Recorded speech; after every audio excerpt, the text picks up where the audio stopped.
was hard-won, earned with my own blood. I rocket like a purple heart. I'm destined to be kept apart, and it all started before birth, and since my arrival on Earth, it's only worsened, or better yet, let's say intensified. My DNA was forged in the fire of generational exile and ancestral diaspora. Check the rest of my outsider pedigree. Severe ear infections rendered me nearly deaf in my infancy. Hence, I was an outsider in all conversations. Didn't know what I was missing. This went undiagnosed until I was 4 years old, hidden within my no doubt significant ADD-doused hyperactivity. Until the day my mother grabbed me by the arms with tears in her eyes. She'd been standing behind me yelling, "Rachel, can you hear me?"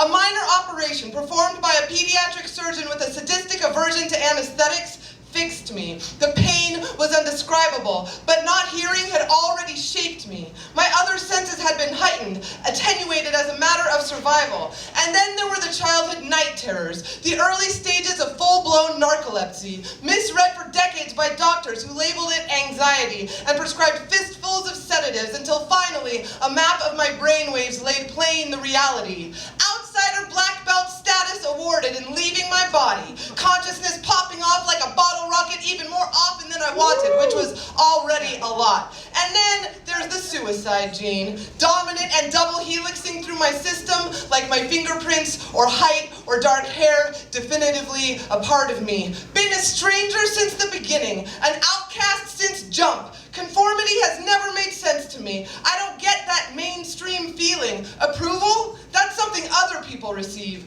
I was first sent off from California to summer camp in Vermont for 2 months alone at 8 years old, but before I could go, my waist-length hair was chopped off in a haircut so ugly, so hideous and stupefying, I left other kids crying like, "Mommy, what is that, a girl or a guy?" Back at school, I'd wear my parka inside using my hood to hide, so I'd always lose at Heads Up 7-Up because they'd hear me rustling by. And then there was the 4th grade trip to Catalina Island when the blonde popular girls lied and told the chaperones I'd given them loco weed. I was framed as a drug dealer before I'd hit 9, labeled as the dangerous type, and it triggers something primal. It's a matter of survival, some reptilian brain type situation from back in the caveman days when being ostracized from the tribe meant your definite demise. Kept apart, I had to get smart, had to rub sticks together to make sparks, build my own campfire, build my own empire. I'm glad I was an outsider at a high school where the football team, following their coach's lead, spit on the AIDS quilt when it came to visit. Come to think of it, there's no one I'd rather be. I have no desire for acceptance from a world so racist and sexist. They tried to homogenize me, make me assimilate, melt my distinct snowflake in the fiery furnace of normalcy, occupy my unique moonbeam, swallow me whole. That was their goal, but I'm just too much of a weirdo. I got pushed so far outside, I went to the edge of the sea. Still the enemy army advanced, so I banged my drum and I danced into the rolling ocean, sang my redemption song. I got pushed so far outside, my daredevil heart flew out of my body, up to the obsidian midnight sky, and even the stars sent me packing back to my earthly existence. And the truth is, I'm grateful. I am grateful for the stacked odds saddled onto my beast of burden back. Thank you, deafness, for developing my 6th sense. Thank you, narcolepsy, for teaching me to journey to 7th heaven. Thank you, suicide gene, for granting me the sideways 8 of infinity. Thank you, feline 9-lived destiny. Thank you for everything that makes me so awkwardly, perfectly me. It's got to not be for not, obviously. It's all been shamanic boot camp. I got this wounded healer gig on lock.